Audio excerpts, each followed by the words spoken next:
The most cowardly act, just a cop-out.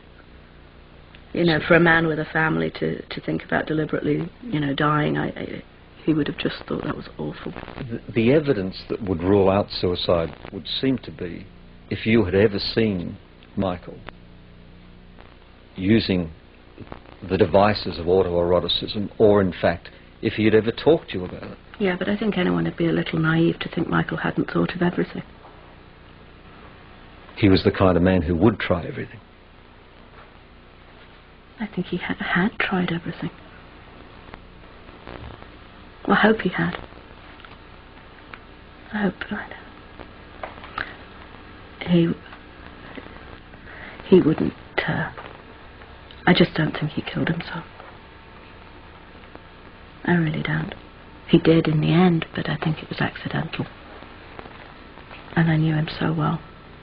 It's not denial. No. In the sense that you wanted him to make myself feel better. For Tiger. No, because in the dead of night when something like this happens, you're willing to think the most awful things. I have flayed my skin off in the night, thinking of things I could have done or could have said, or why didn't I do, or why didn't I have said. So I'm not trying to save my feelings. The coroner seems to have no doubt that it was suicide brought on by depression.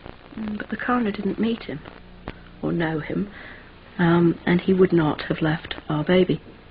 He just loved her, and you've seen her. Nobody has a baby like that hasn't been brought up just loved. So he wouldn't have left her. Never, never, never, never, never. Don't have to tell you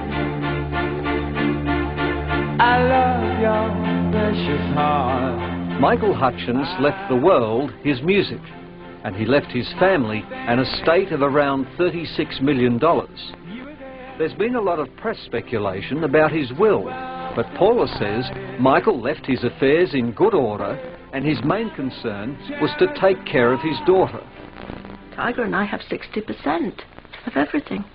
That was his will. It was like any father would probably make when he has a child. I have no fight with anyone. I don't need to fight with anyone about anything. I need to get through the next hour. That's what worries me. I wouldn't dream of fighting.